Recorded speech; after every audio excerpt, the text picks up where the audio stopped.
It didn't happen. Well, I think an electoral mandate on the 2nd of November, I think, will make it pretty clear that my ideas are the ones that prevail. And I think if I can get my contract renewed on November 2nd, we will get the revenue necessary to keep our education strong through a bipartisan majority in the House and the Senate. That'll happen. I'm absolutely confident of that. I'm a big fan of President Andrew Jackson. One person with courage can make a majority, especially if you're the governor, or in his case, the president.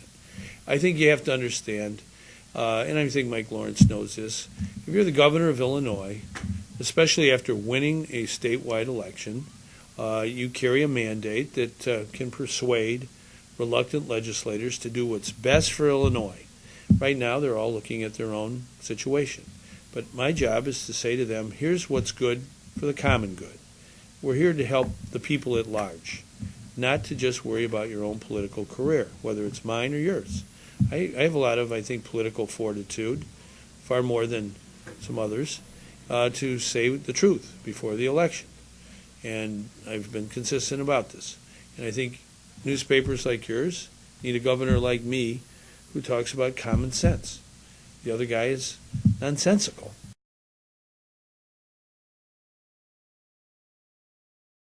I was in a debate with Senator Brady on Sunday night.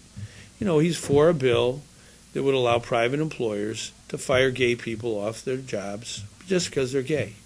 Now, this is wrong. Anybody who goes around Illinois and says we're going to bring jobs back and then tells gay people, well, we think you're expendable. If your employer wants to fire you, right now we have a law that protects people on their job. It's the human rights law that I supported. And I think we don't need that kind of division in Illinois. I think those are, and he says to me, I'm dividing Illinois. I believe in fundamental civil rights. And I think the governor of Illinois should be a stalwart in that area. Same way with the issue of choice. I think it's a fundamental right of privacy. I'm running against somebody who wants a constitutional amendment to ban abortion, even in the case of rape and incest. I think that's way off of what the people of Illinois support.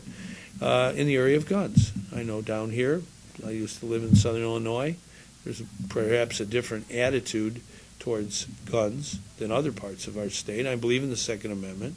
It's a fundamental part of our country. But I also believe in common sense restrictions on weapons, such as assault weapons. They're used to kill people.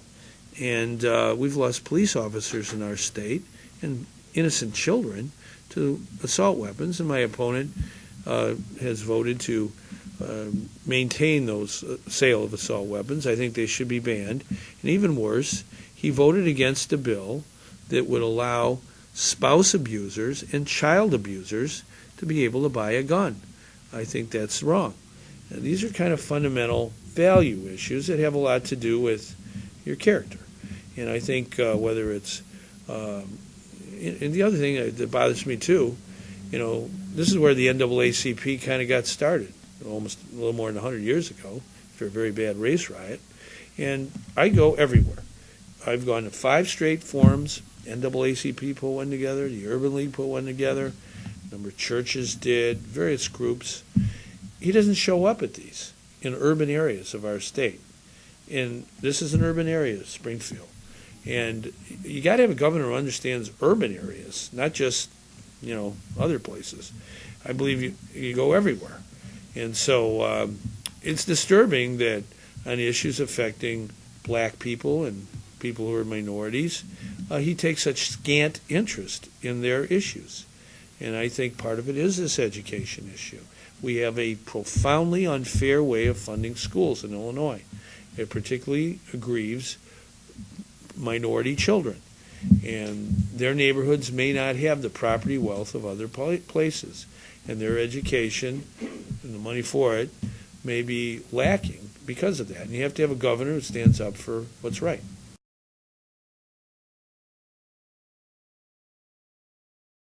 Well, this campaign has been arduous because you got to travel so much, and particularly, there are folks all over our state. I've tried to cover every part of Illinois in the campaign and in governing. And so I don't always stay overnight in Springfield.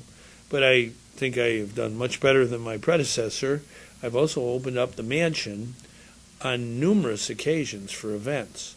And I want to continue to do that. And I think if I get my contract renewed by the voters on November 2nd, I plan to spend a healthy number of days right here.